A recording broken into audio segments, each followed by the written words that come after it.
ನಿನ್ನೆ ಸಂಸತ್ನಲ್ಲಿ ಭೀತಿ ಸೃಷ್ಟಿಸಿದ್ದ ಸ್ಮೋಕ್ ಗ್ಯಾಂಗ್ 18 ತಿಂಗಳ ಮೊದಲೇ ದಾಳಿಗೆ ಸಂಚು ರೂಪಿಸಿತ್ತೆಂಬ ವಿಚಾರ ಇದೀಗ ಬಯಲಾಗಿದೆ. ಆನ್ಲೈನ್ ಮೂಲಕ ಸಂಪರ್ಕ ಸಾಧಿಸಿ ಗೆಳೆತನ ಬೆಳೆಸಿಕೊಂಡಿದ್ದ ಎಲ್ಲ ಆರೋಪಿಗಳು 1.5 ವರ್ಷದ ಹಿಂದೆಯೇ ಮೈಸೂರಿನಲ್ಲಿ ಮೊದಲ ಸಭೆಯನ್ನು ನಡೆಸಿದ್ರು.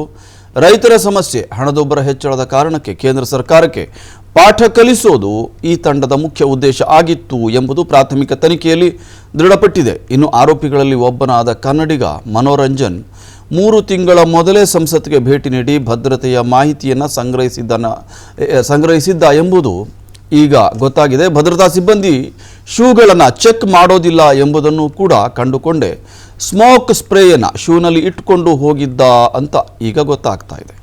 ಮತ್ತೊಂದೆಡೆ ಬಂಧಿತ 4 ದೆಹಲಿಯ ಪಟಿಯಾಲ ಹೌಸ್ ಕೋರ್ಟ್ 7 ದಿನಗಳ ಕಾಲ ಪೊಲೀಸ್ ಕಸ್ಟಡಿಗೆ ವಹಿಸಿದೆ.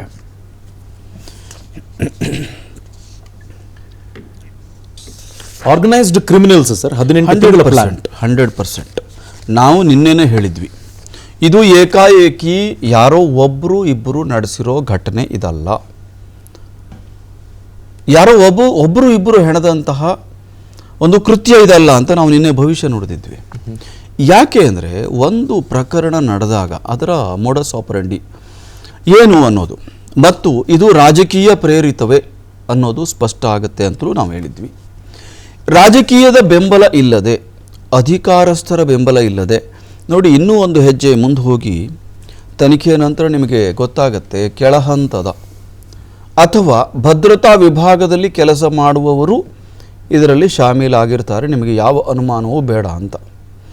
ನೀವು ಏಕಾಏಕಿ ಹಾಗೆಲ್ಲ ಸಂಸತ್ ಭವನದ ಒಳಗಡೆ ನೀವು ಯಾರೋ ಪಾಸ್ ಕೊಟ್ಟರು ಅಂದ ತಕ್ಷಣ ನೀವು ಹೋಗೋಕ್ಕಾಗಲ್ಲ. ಪಾಸು ಕೊಡೋದಕ್ಕೂ ನಿಯಮಗಳಿದೆ. ನೀವು ಪಾಸನ್ನು ತೆಗೆದುಕೊಂಡ ನಂತರ ಹೋಗೋದಕ್ಕೂ ಕೂಡ ಹಂತದಲ್ಲೂ ಭದ್ರತಾ ತಪಾಸಣೆ ಆಗತ್ತೆ. ನೀವು ಅಷ್ಟು ಸುಲಭದಲ್ಲಿ ಹೋಗೋಕ್ಕಾಗಲ್ಲ. ಹಾಗಾದರೆ ಇವ್ರು ಹೇಗೆ ಹೋದರು? ಅಬ್ನಾರ್ಮಲ್ ಆದಂತಹ ಶೂವನ್ನು ಹಾಕ್ಕೊಂಡು ಹೇಗೆ ಹೋದರು?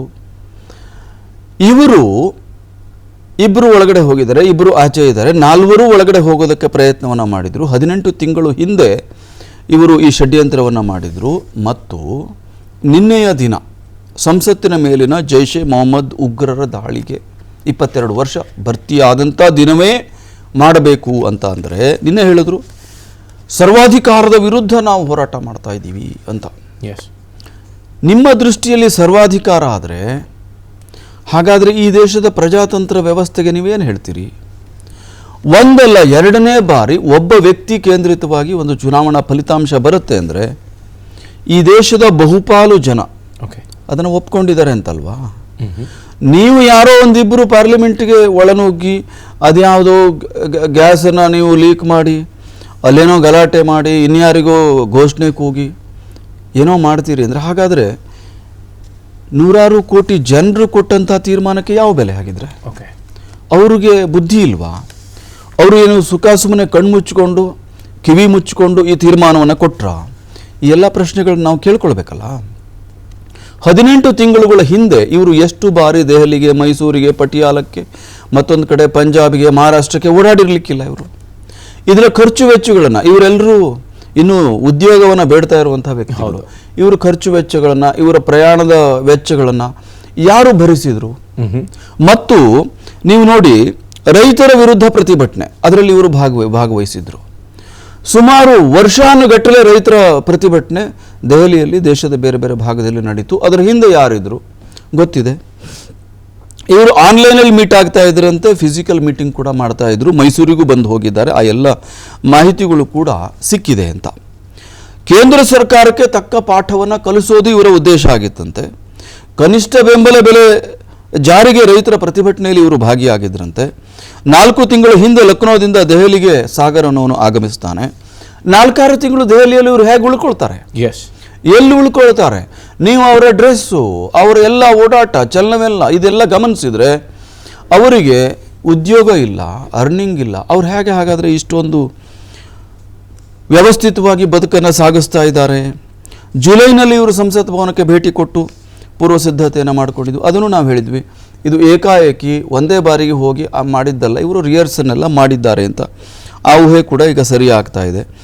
ಈ ಬಗ್ಗೆ ಶರ್ಮಾ ಅನ್ನೋನು, ಸಾಗರ್ ಶರ್ಮಾ ಅನ್ನೋನು ಇಡೀ ಗ್ರೂಪನ್ನು ಹ್ಯಾಂಡಲ್ ಮಾಡ್ತಾ ಇದ್ದ. ಪಾರ್ಲಿಮೆಂಟಿನ 22ನೇ ವರ್ಷದ ಭಯೋತ್ಪಾದಕ ದಾಳಿಯ 22ನೇ ವರ್ಷಾಚರಣೆ ಸಂದರ್ಭದಲ್ಲೇ ಈ ಕೃತ್ಯವನ್ನು ನಡೆಸಬೇಕು ಅಂತ ನೀವು ಇದರ ಹಿಂದಿನ ಆಲೋಚನೆ ಮಾಡಿ.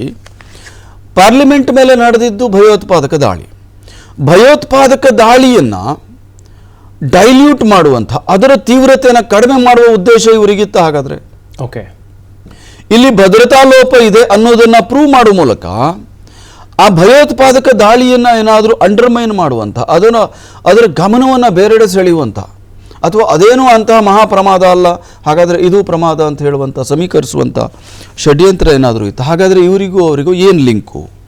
ಇದನ್ನೆಲ್ಲ ನಾವು ಗಮನಿಸಬೇಕಾಗತ್ತೆ. ನೀಲಂ ಕೌರ್, ಅಮೋಲ್ ಶಿಂದೆ ಇವರು ಡಿಸೆಂಬರ್ 10ರಂದು ದೆಹಲಿಗೆ ಆಗಮಿಸಿದ್ರಂತೆ. ಗುರುಗ್ರಾಮದಲ್ಲಿರುವಂತಹ ವಿಕ್ರಮ್ ಶರ್ಮಾ ಮನೆಯಲ್ಲಿ ಇವರೆಲ್ಲ ಆಶ್ರಯವನ್ನು ಪಡ್ಕೊಂಡಿದ್ರಂತೆ. ಡಿಸೆಂಬರ್ 10ರಿಂದ 13ರವರೆಗೆ ವಿಕ್ರಮ್ ಮನೆಯಲ್ಲೇ ಇವರೆಲ್ಲ ಇದ್ದರು. ಡಿಸೆಂಬರ್ 13ರಂದು ಇಂಡಿಯಾ ಗೇಟ್ ಬಳಿ ಮತ್ತೊಂದು ಸಭೆಯನ್ನು ನಡೆಸಿದ್ರು. ಇಷ್ಟು ನಮಗೆ ಪ್ರಾಥಮಿಕ ತನಿಖೆಯ ವೇಳೆ ಸಿಕ್ಕಂಥ ಮಾಹಿತಿ. ಕೊನೆಗೆ Amol Shinde smoke colour bomb ವಿತರಣೆಯನ್ನು ಮಾಡ್ತಾನಂತೆ. ಹೇಗೆ ಈ ಆಪರೇಷನ್ ನಡೀತು ಅಂತ ನೋಡ್ತಾ ಹೋದರೆ ಆ ಮಾಹಿತಿ ಸಿಗುತ್ತೆ. ಆರಂಭದಲ್ಲಿ 6 ಮಂದಿಯು ಸಂಸತ್ನೊಳಗೆ ಪ್ರವೇಶಿಸುವ ಪ್ಲಾನನ್ನು ಮಾಡಿದರು. ಆದರೆ ಪಾಸ್ 4 ಜನಕ್ಕೆ ಸಿಗೋದಿಲ್ಲ. ಹಾಗಾಗಿ 2 ಮಾತ್ರ ಒಳಗೆ ಹೋಗ್ತಾರೆ, ಇನ್ನಿಬ್ಬರು ಹೊರಗಿರ್ತಾರೆ ಅಂತ. ಇದಿಷ್ಟು ಒಟ್ಟಾರೆ ಹೇಗೆ ಈ ಪ್ರಕರಣ ನಡೀತು, ಯಾರು ಇದರ ಹಿಂದೆ ಇದ್ದಿರಬಹುದು ಅಂತ. ನೀವು ಇವತ್ತು ಸಂಸತ್ನಲ್ಲಿ ಗದ್ದಲ ಆಯಿತು, ಆ ಸುದ್ದಿಯನ್ನು ನಾವು ಹೇಳ್ತೀವಿ ಏನೇನಾಯಿತು ಅಂತ. ಹಾಗಾದರೆ ಈ ಘಟನೆಗೂ ನಿನ್ನೆ ತತ್ಕ್ಷಣದ ರಾಜಕೀಯ ಪ್ರತಿಕ್ರಿಯೆಗಳಿಗೂ ಬಂದಂತಹ ಪ್ರತಿಕ್ರಿಯೆಗಳಿಗೂ ಏನಾದರೂ ನಂಟಿತ್ತ, ಬೆಂಬಲಿಸುವಂಥ ಮನಸ್ಥಿತಿ ಇತ್ತ? ಈ ಅನುಮಾನವೂ ಕೂಡ ನಮಗೆ ಕಾಡುತ್ತೆ ಅಂತ. ಅನುಕ್ಷಣದ ಸುದ್ದಿಗಳಿಗಾಗಿ ವಿಸ್ತಾರ ಯೂಟ್ಯೂಬ್ ಚಾನೆಲ್ ಸಬ್ಸ್ಕ್ರೈಬ್ ಮಾಡಿ, ಬೆಲ್ ಐಕಾನ್ ಕ್ಲಿಕ್ ಮಾಡಿ. ಸುದ್ದಿಗಳ ಅಪ್ಡೇಟ್ಸ್ಗಾಗಿ ವಿಸ್ತಾರ ಆಪ್ ಡೌನ್ಲೋಡ್ ಮಾಡಿ.